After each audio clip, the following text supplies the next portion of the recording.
And every time I go on to an Apple laptop, I always end up struggling trying to do the most simplest of tasks.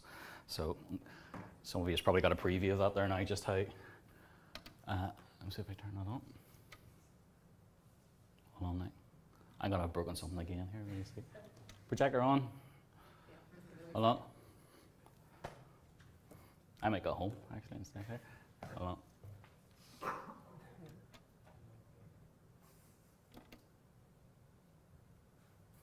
Definitely one of those days. I just said at lunchtime that nothing had gone wrong so far, and yeah, I jinxed it. Come on.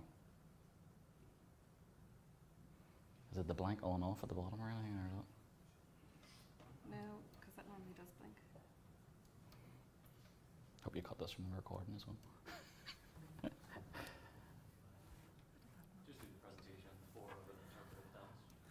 I turned up to do a presentation the other day at the senior civil servants, and we walked in and there was no screen facilities, no projectors, no nothing. They presented on open data after our other meeting there the other day. So, does anybody know? Let's see. So, come on. Yeah, it was working yesterday. You just pressed the project. On, yeah. It's the fact that that's flashing as if it's like it's going into sleep mode. If I walk towards it, it'll probably come on. Come on. Get a big chair under if you sort this. You plugged in. Yeah. Did you try the really obvious one? On and off again.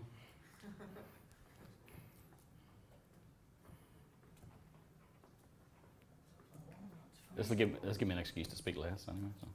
HDMI was going to sleep this morning. Was it? Yeah. You pop it in now? Yeah, pull it out and see if the main machine comes back on. How many developers does it take to turn on a projector? Oh.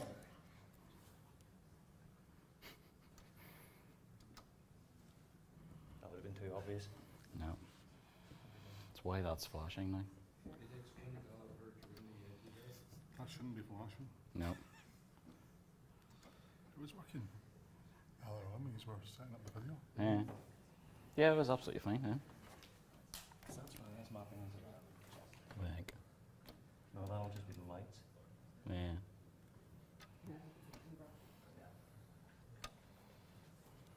It doesn't even look like the projector's on. No. No. No, they're not even active. Mash everything. Saves me having to talk for half an hour anyway. No, gotta go faster. It just turns it on and everybody's. Yes, and Just get everyone down around the mic. look at that, it's gone. As you say, it looks like it's gone completely asleep. There's no remote or anything to No, turn around and you've kick it got- into life. That's right, because it's coming up there. Yeah. Any Queen students? Have you used these facilities? No. Our staff. Wish. Here we are. Says it can take a wee minute. Yeah. It's coming Now up. the bright one's blinking. Hold on. Hold on. Projector on is now flashing instead of projector off, so I don't know if it's suddenly kick into life. Warm up. Do you know when you first turned it on if it did that? It took quite a while to actually Start do it up. the first time, yeah. There, I can see a light in the middle of There we go. it. Hey, So it just reset there. I think So it so. was off over lunch, so it shouldn't do that. It should be fine for the rest of the afternoon. If it's 4 hour delay though, you may want to turn it off at the break. Because Yeah. if it has that, And you just press it. yeah, just press protect. You. But I think it's got a cool down and Okay. start up time. Brilliant. Okay, thank you. Alright. Apologies yet again for me breaking something. I'm finally going to start here. I finally get around to this. Thanks, Phil. Thank you very much. Yeah, my name's Cormac McConaghy. I'm the delivery manager for the OpenDataNI portal. So I'm going to show of hands who has heard of Open Data in the Northern Ireland context or OpenDataNI. Pretty good, pretty good. That's what myself and my team spent a lot of time going out is trying to sell this, and this is effectively a sales pitch to get you involved and hopefully some sweeteners that would lead you to want to be involved. So up first then, if you build it, they will come. I'm a bit of a movie fan, bit of a movie buff. I didn't know actually this quote is fake, so I'm interested in open data and transparency. It's actually if you build it, he will come. So if any other film nerds out there might have spotted that. So in the public sector, we very often build things, and then the question is, do people come? So we're quite a small population. There's only 1.8 million of us here. Doing something like open data at a UK level, when you have 60 million population, you have quite a big user community potentially there, quite a big IT industry there. Economies of scale come into this. We are much, much smaller at that 1.8 million people. We have a small but burgeoning, ever growing IT community and open data community. But it's trying to get everyone involved as a justification for what it is we do, so that whenever we're dealing with senior managers, directors in our business, we can turn around and articulate the need for actually doing this. So, strategies then. Government loves strategies, and this is our justification for why we do things. Suzanne from our team wrote the Open Data Strategy for Northern Ireland just over 2 years ago. So that's our way of turning around and leveraging political pressure and political support. So that strategy was endorsed by all then 13 government ministers. So that then means that we can hypothetically go to the Department of Health, the Department of Infrastructure, and turn around and say, your minister said this was a great thing. He, she has endorsed this. Therefore, give us your data. It's not necessarily that simple. And in theory, that's the idea. The strategy outlined a number of approaches to this. One of the things was actually to create a front end, create a system that would sort of be the face for this. And that's the OpenDataNI portal. So that launched in November 2015. So we're 18, 19 months down the line, trying to get that sort of buy-in within the civil service itself to cooperate and work with us. And beyond that, coming out to events like this, we will turn up at anything and speak to anyone to try and get that level of engagement with this. So we have our public-facing portal, OpenDataNI, we have Twitter accounts as well, and that's sort of our main mechanism for trying to sell this. I have to remember. The strategy then has 9 open data principles. So again, these are very much focused at trying to articulate what this is to the civil service, to the public sector, and what we want out of it. But it also has implications for yourselves if you're interested in open data. One of the main ones there is number 5, is an open government license. So our approach to this was always to try and keep this simple, to try and not create complexity or blocks or barriers to making this happen. So number 5 there you see is an open government license. An open government license means that if data is published as open data, you can effectively do anything you want with it. And that includes commercializing that data. So Department of Health, Department of Economy, whatever it is, publishes data. You take that data and one developer does something with it and chooses not to go any further with it. Another developer creates a website, an app, whatever, and wants to sell it on. You're absolutely entitled to do so. And that's the whole point of this, is to try and turn around and support SMEs, support startups, that if someone can come up with that killer idea and can re-commercialize that and help their company employ people, pay salaries and all the rest, then we are absolutely keen for that. And when we did have an executive, when we did have ministers from the Minister of Finance and the Minister of Economy, that was absolutely key to this. Their level of interest and previous Ministers of Finance were more keen on the financial side of open data rather than some of the others, but I will come to some other aspects of that. We have transparency is at the heart of open data in terms of people actually trying to get data, but also how we show the inner workings of the civil service. So for those of you familiar with the site, there's a discuss commenting engine on the site. So throughout any published data sets, any data sets you seek to get, we have the discuss engine below that allows you to comment on it. If we are dealing with members, colleagues who are not that cooperative in terms of releasing open data, we publish their form of words in terms of what they do, whether they agree to publish data or more negatively choose not to, that they have to state that, they have to make their intentions clear and why. And that has led to issues with some departments that have refused to cooperate, and then people like Andrew here and many others in the open data community have quite rightly pointed out where they have issues with that. And that maybe then ends up the conversations on Twitter. So there's that sort of transparency element to say, look, you should be cooperating with this. There's a strategy that your minister has agreed to. We're also then trying to show the benefits of why open data effectively.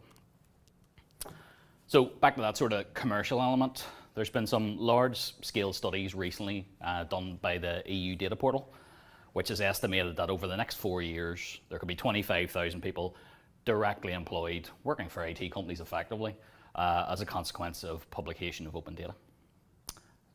The Spanish open data portal has been on the go the longest and seen the highest level of success. They actually have open data legislation in their parliament to sort of force the public sector to cooperate.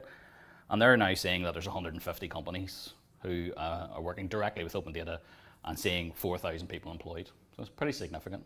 Again, economies of scale, we are not the size of Spain, but there's still opportunities there that it could be you, it could be colleagues of yours, companies that you know that could do something with this and ultimately employ people.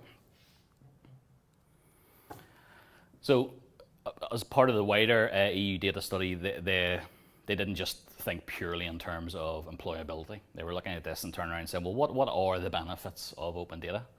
So they saw things that are like 5.5% reduction in road fatalities. There's a good open data example from New York where they released the location of accidents in the city. And they also released the location of road signage for the city. Somebody in the development community took two pieces of data, carried out analysis, turned around and pointed out, hold out, there's a gap here. There's a lack of signage in certain locations and a higher number of accidents.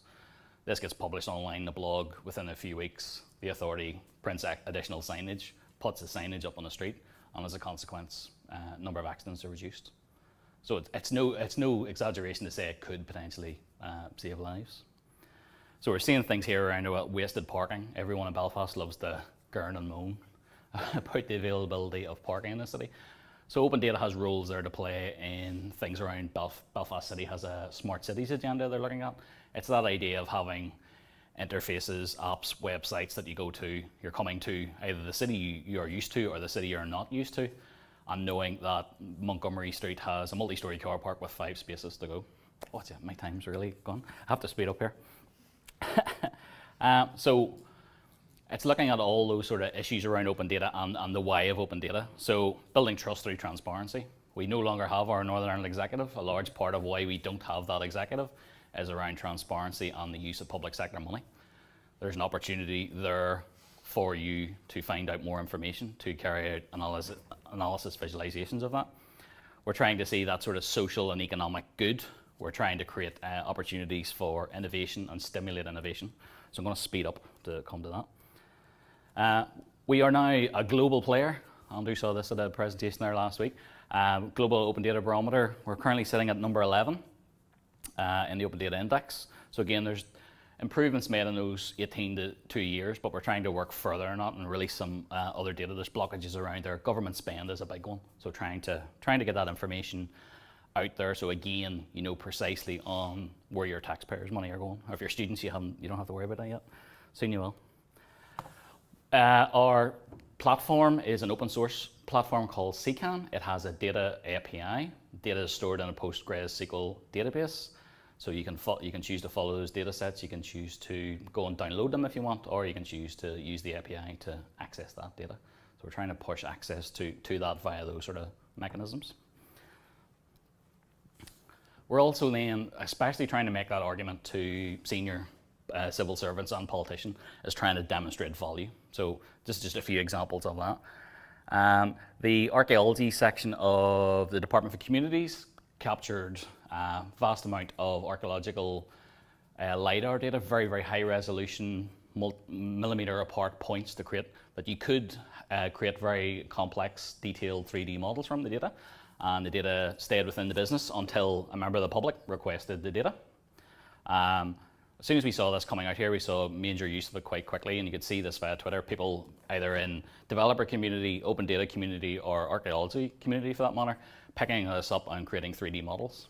Queen's paid for one of these archaeological sites to be flown at about £30,000-40,000 because they were unaware of the fact that the data already existed. So there was £30,000-40,000 could have been saved from be it a university budget or public sector money in general. The data was picked up by Conor Graham in the GIS section of Department of Geography.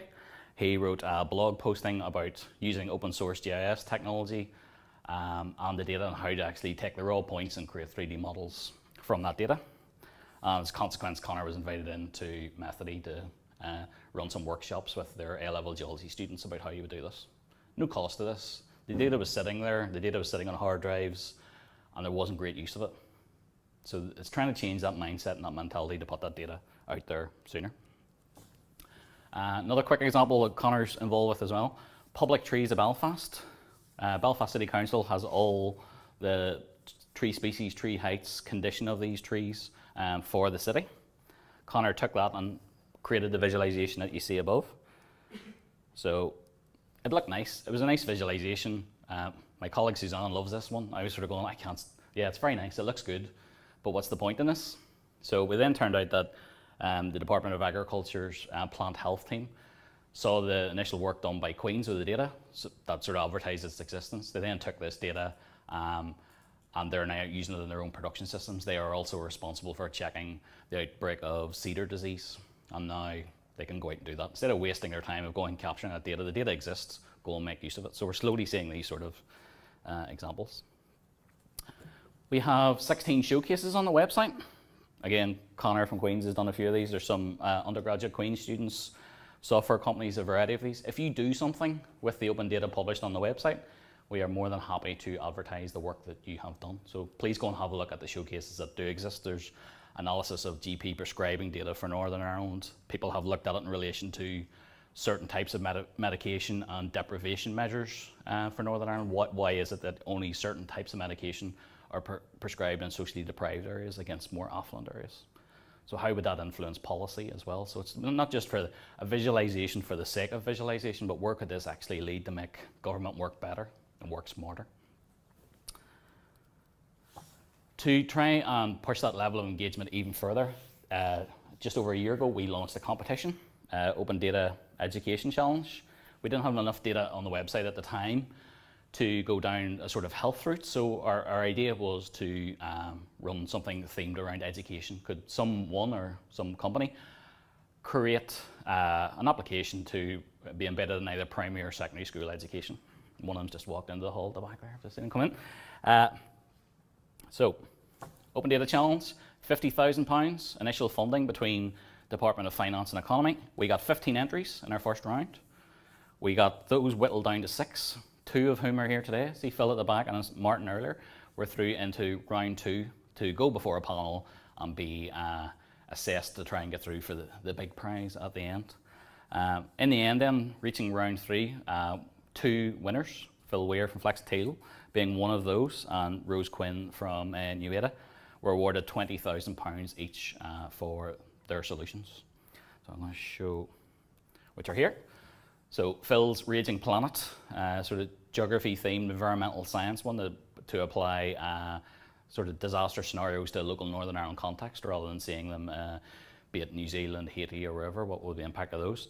And Rose's one was GAF, which looked at SQL programming and integrated into A-level software systems to look at that. I've got a video at the end, but I'll finish my slides first. So, as I said, I have ministers who signed off on things. That should be easy. I should walk into any given department and turn around and say, please give me your data. That's not always the case. Civil service is not famous for its ability to change or anything like that. So this is where we then need greater engagement from you, because if we wait, I'll be retired and our number of data sets won't have increased much more. So it's your role in this then and what you can do. Competitions are one element of that. We've run this quite successfully and we certainly plan to do more. We will get more seed funding to do this, themed around other areas other than education. So please follow us on at OpenDataNI on Twitter. That should keep you aware of that within the open data community, what we're doing. But there's other things there as well. One of those is to suggest data. You'll see their tab up in the middle, suggest data. As a member of the public, as just yourself or whether representing your company, you can put in a request to try and open up access to data. We've had about 90 of these so far. We don't always get the data that somebody requests, but that LiDAR example is a classic example. Somebody asked for it for the whole of civil service. The public sector has spent millions in data capture from companies doing that, and it has basically sat on network shares somewhere and not seen use. And the difference of actually releasing that and people suddenly doing that, people taking elements of that into games, into data analysis, whatever, that should happen. So if you have an idea, if there's something you're just interested in or if there's something that you think you can develop something with, please go to the portal and you'll see that option is there. So we need you. I'm going to show you a video and you can tell me to stop playing whenever you want. Just eliminate the question time instead. That's okay. It's a good video. Let's see. Oh. If it plays. This is where it just covers the competition a bit better than the guest one, conference guest. Where do you find another one?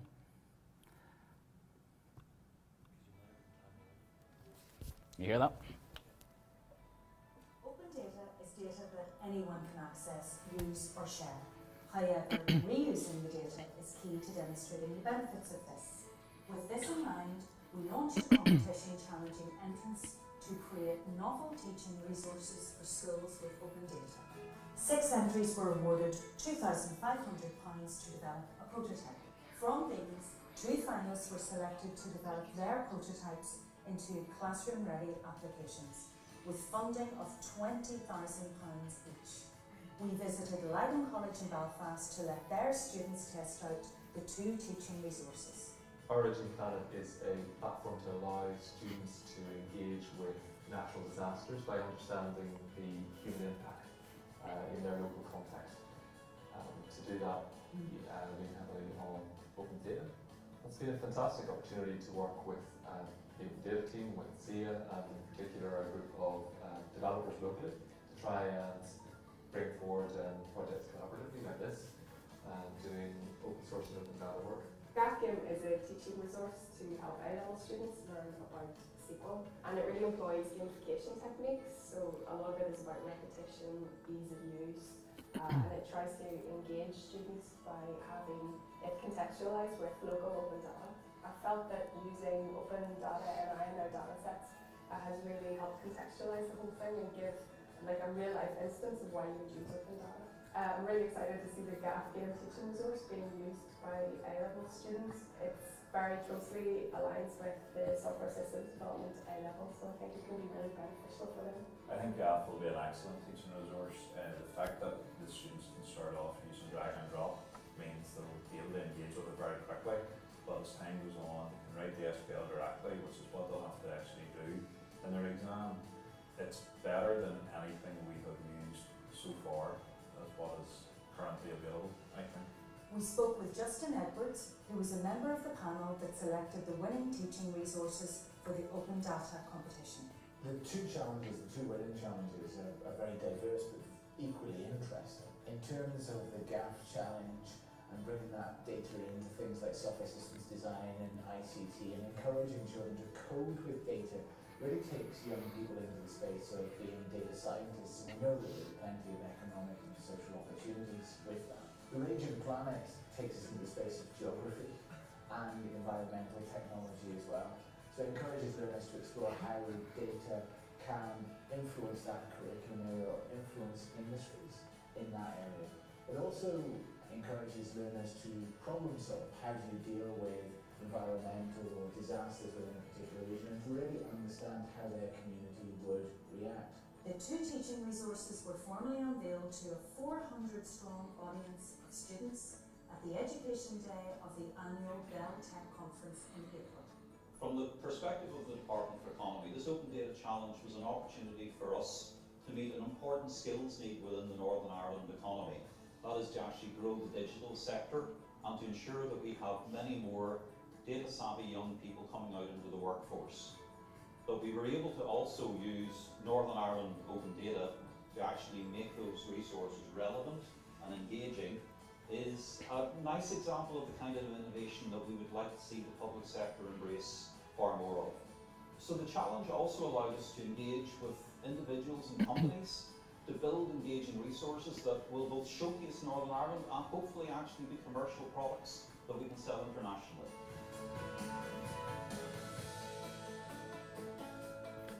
The video, audio and video is in sync normally, so I don't know if anyone noticed that as I was playing, going. So there, if you go onto YouTube to find the video, it won't be like that. But hopefully I'll give you a flavour of what we're trying to do to get you guys to go on there, engage. If you're after some data, request it, and in the next few months we should launch another theme challenge, and we're keen to bump up that number of 15 applications, and there's an opportunity to make some money there for yourselves. So hopefully that interests you. Thank you.